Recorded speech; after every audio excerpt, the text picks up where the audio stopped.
రక్షణ వేరు, పరిశుద్ధాత్మ వేరు. చెప్పండి.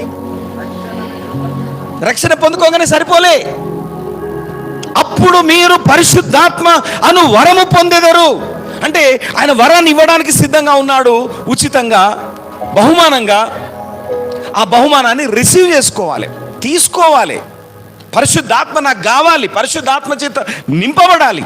అయితే పరిశుద్ధాత్మ ఎప్పుడైతే మనం పొందుకుంటామో, ఈ లోకంలో నువ్వు బ్రతికినన్ని రోజులు అంతము వరకు నిన్ను నడిపిస్తాడు.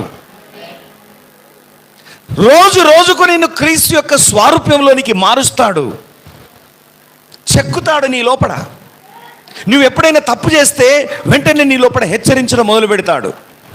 నీ మనస్సాక్షి నిన్ను గద్దించడం ప్రారంభిస్తుంది.